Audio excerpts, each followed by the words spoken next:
I started playing football in Geelong, other than school footy, which was in Horsham, country town Horsham. In 1969, when I came to Geelong, I played with Thompson under 18s.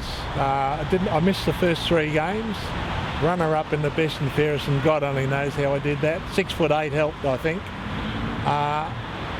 Then I moved to the seniors the next year, played crap in all the practice games, and the ball came to me like a magnet in the first senior game, and had a reasonable season. I thought Lester Gladman, the coach, he was probably my favourite to win the best and fairest, and I beat him by a vote, I think. Very lucky, I would have said.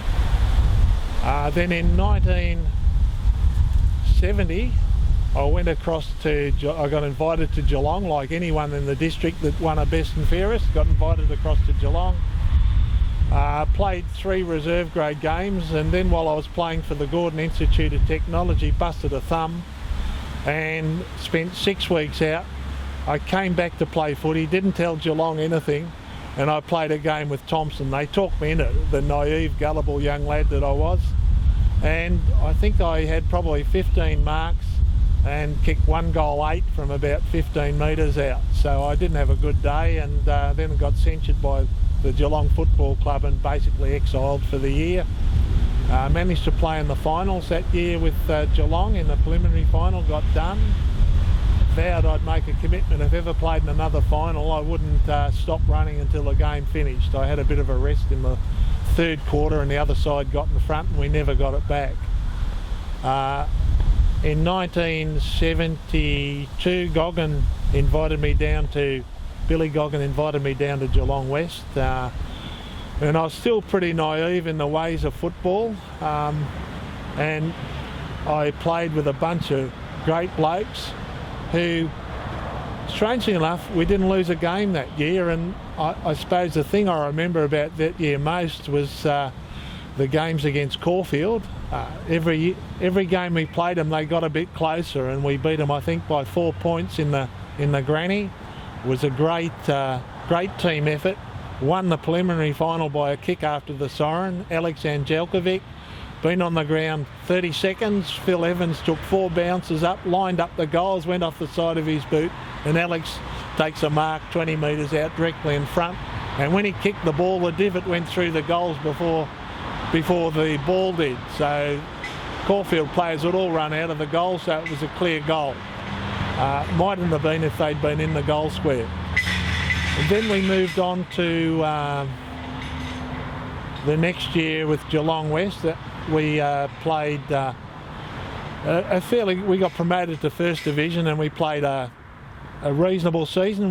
We played in the Lightning Premiership and won that, which wasn't a bad effort. And the next year, in 74, the year I got married, we made the preliminary finals against Oakley and got done by 12 points, I think it was, in the finish. We came back at them at one stage, and I let the team down, kicked a point, and we lost our momentum, and they kept it going. But I think the thing that impressed me most out of that loss was the coach's attitude. Billy Goggin, I mean, I thought we had a number of players that played pretty well, but Billy said after the game, now you've got to explain to the fans why you lost that one, and you've got to wait another year to get another chance at it. So in 1975 we started pretty well. Don't think we lost a lot of games during the year, but we finished on a high note by beating Dandenong in the grand final. And I suppose I didn't think I'd played all that well all year. I was sort of up and down, had good games, had some pretty crappy games. Goggin, I think, actually dropped me for a game that year, and I ended up winning the best and fairest from Tony Gilmore by 1 or 2 votes.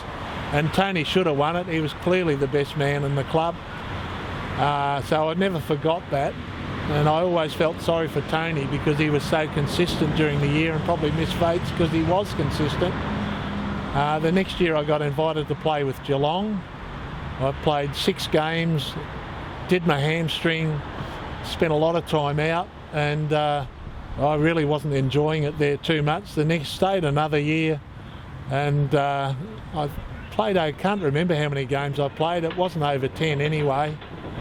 And then by the time 1976, was it 78 came around, I I bulked up a bit. I was probably about 108, 110 kilos by then.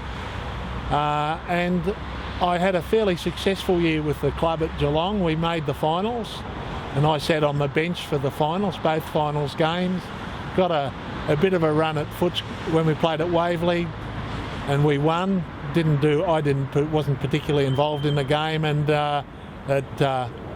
we played North Melbourne at the MCG, and I sat on the bench for 3 quarters and half the last quarter, and came on, had 7 positions and playing angry because I didn't get a run. We clearly got beaten by a better side on the day, and that was the end of my career at Geelong, essentially.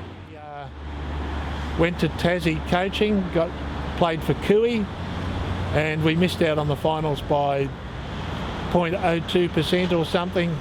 Had an argument with the assistant coach, which didn't help anything, and learnt a lot about coaching and committees, things I'd never been involved with before. So I quit the club at the end of that year and went to Newcastle.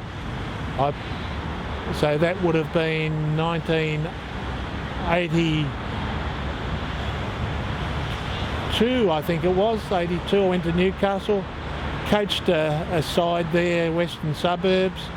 We went through undefeated till the second last game of the year, and the bottom side beat us. I had to work that day, couldn't get to the game.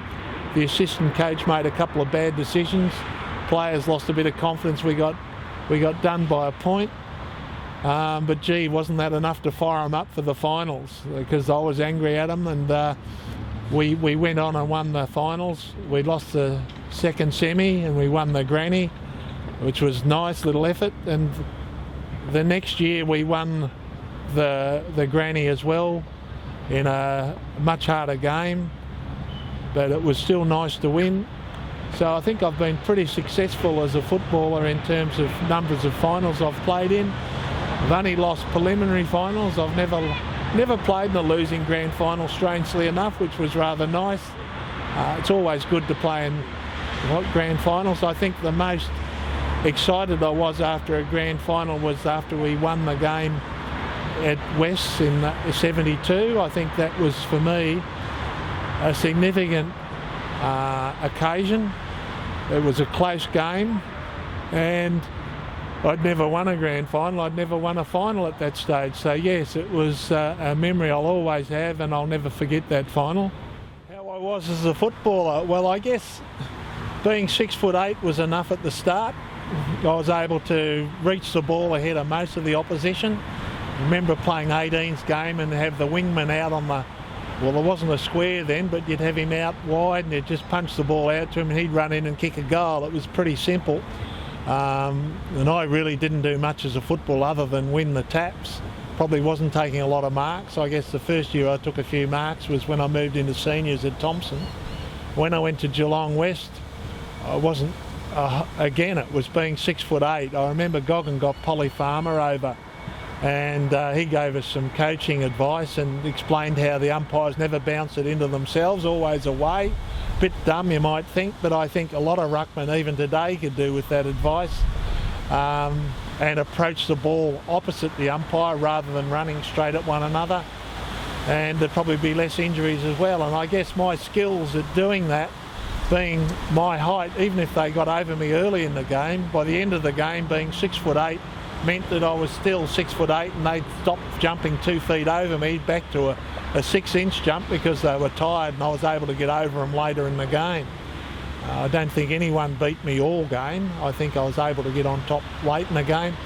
And as the years went by, I got better at positioning the body and doing the things that other footballers do, picking the ball up off the ground. In fact, the last year I played at Geelong, I prided myself at being able to pick the ball up as well as a rover. I suppose that's arrogance, but I never was as good as a rover. It was just every now and then you did something and you surprised yourself. I think that if the ball was on the ground and someone was up my hammer, I used to dive at the ball and handball it as I hit it. Otherwise I was in all sorts of bother getting tackled and dragged to the ground because I was a bit slow. But I think I got a bit smarter as time went on. After the 75 grand final, I moved across to Geelong, and I think the thing that was really different for me, at Geelong West, after you kicked the football, you were waiting to see who was going to come at you, and you braced yourself, or you turned your body to make sure they didn't hurt you, and if they hit you, they went down. When I went across to Geelong, I found if I did that, I wasn't in the play.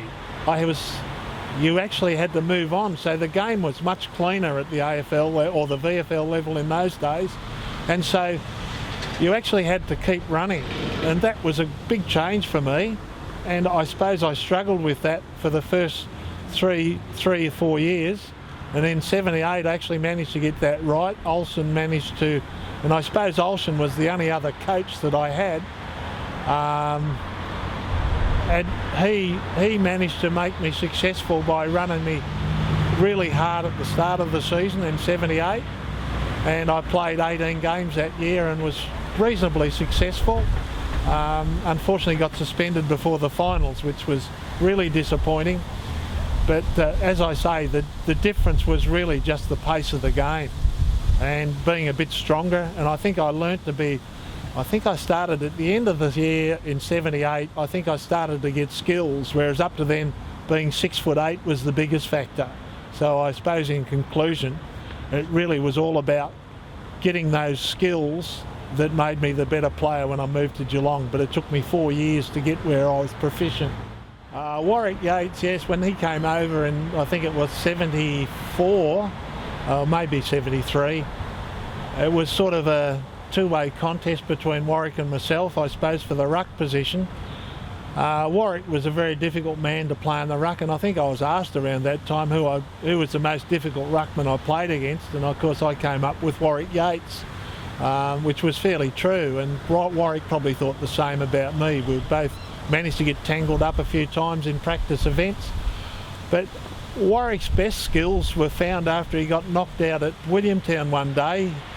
He went up forward and he hadn't been able to kick goals most of the season, and all of a sudden he kicked, I think, 6 or 7 goals that day, and so that got Warwick out of the hair as a ruck competitor, because then he was able to play full forward or the forward pocket and managed to kick a lot of goals up there, so that sort of made it easy for me. But I think we worked fairly well. He'd ruck for part of the game, and when he got tired I'd have a go, and I think that was part of the reason we were successful. We had good rovers, good ruckmen, and both of us were able to get them to those rovers. I think Hughesy and Wolfie were exceptional rovers, and that made us look good. Even when we didn't get it right, they managed to get under it. Under Billy Goggin, I guess the thing that I learned, I'd only had 2 coaches before that, Herb Jeffries, and who thought I could play better football than I was showing, and Lester Gladman had faith in me as a ruckman when I didn't have faith. But when I went across to Geelong West, Goggin took over that aspect of my career, and I guess he was looking at it from a rover's perspective on how we as a ruckman were supposed to get him the ball, and that was helpful because I think that was the first time we ever talked about that aspect.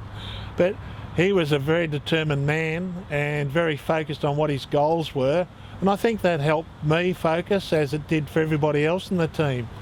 Billy busted his nose, and I can always remember when he came back from that, he was a bit timid the first game, and then at a practice session on the Saturday before the Sunday game, the ball bounced off the pack, hit him in the nose, and all of a sudden he lit up, and it didn't break his nose. He was fine. He was off like a demon. The next week he probably played one of his best games for West. I thought he was a great player and certainly helped guide me through 72, where I was still just a naive kid, really. I was probably, 20 years of age, and yeah, he certainly helped me, steady me, taught me to kick the ball lower. I can remember giving him a hospital pass at Werribee, and I was holding my breath so that he wouldn't be crunched when the pack came down on him. It was really quite, I was expecting the big lecture afterwards, but didn't get it, so he was just happy to get an opportunity to kick a goal, and I think that was Billy's greatest asset, that he could kick goals, and he inspired the team. And even that year, I guess we were undefeated in this one game. I think we were playing Dandenong at home or somebody like that, and we're about 8 goals down at half time, and Goggin said, put us all in the medical room, said, you guys sort it out, I'm done with trying. You guys got yourself into this, get yourselves out of it. We went ahead and won the game by 3 or 4 goals. And I think that's what happens in good sides, and good sides that have had good coaching know who can take responsibility. I think the captain, the Browns, Ricky and Mark Brown, all stood up that day after that little lecture at half-time, and we went ahead and won that game very convincingly. But at half-time you wouldn't have picked us to win a game. We were playing very slow football, and we'd been through a period where we're sort of having a bit of a slump, I suppose, but we peaked just before the finals, which was always good. So I'd give Billy credit for that.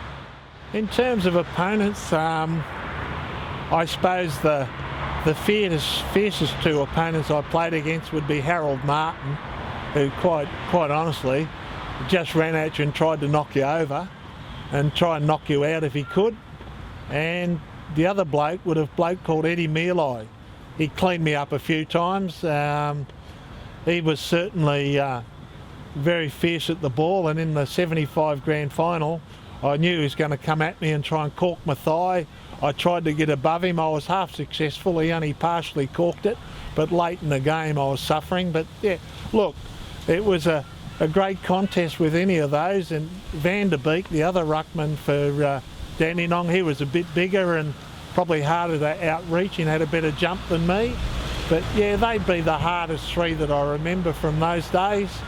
I mean, I don't think any game in the VFA was ever easy, and certainly not in the ruck, because everyone was trying to clean you up. I think I managed to survive most days rather than do anything startling.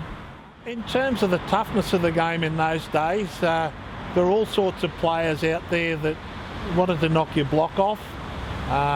Tony Jewell, one day we played Caulfield at home, and he knocked out Greg Wells, I think it was, and he'd had a go at Kleiny with the elbow.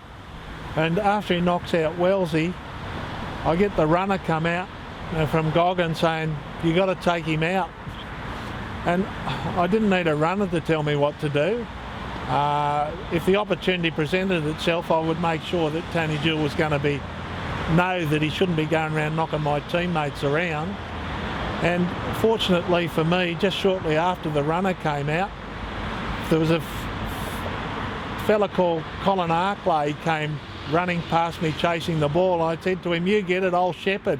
And Tony Jewell was chasing him. And what I did was just try and bump him front and centre with the shoulder. And he fell off me like a feather, really. I must have got the feet planted right, but Julie had a ability to just ride the bumps, and I didn't think anything of it.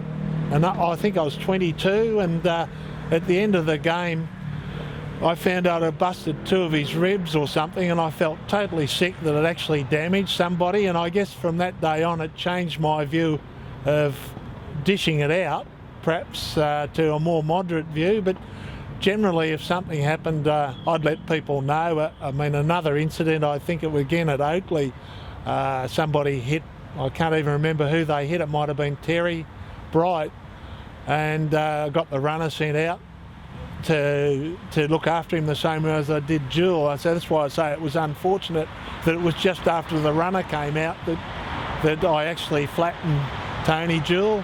But this time I just walked over to the bloke and I said, you better be watching for me for the rest of the game. And I don't know, he went out of the game. I didn't think I was that scary, but apparently I was. 6'8" and 100 odd kilos. Certainly later years I was another 8 or 9 kilos heavier. It certainly made a difference. I think, what was his name, Jack Dyer said, when I started playing football, my mum used to worry I might get hurt. When I finished playing football, she used to worry about who I might hurt. I don't think that was totally true for me. I didn't go out looking for trouble, but certainly I could finish it if I had to. You've given your heart to get here and your soul to get it right. You can take 'em boots and all, but it's sure gonna take a fight. When you spend all week getting to your peak, you're gonna have your say. You bet. On Sunday, it's the BFA. It's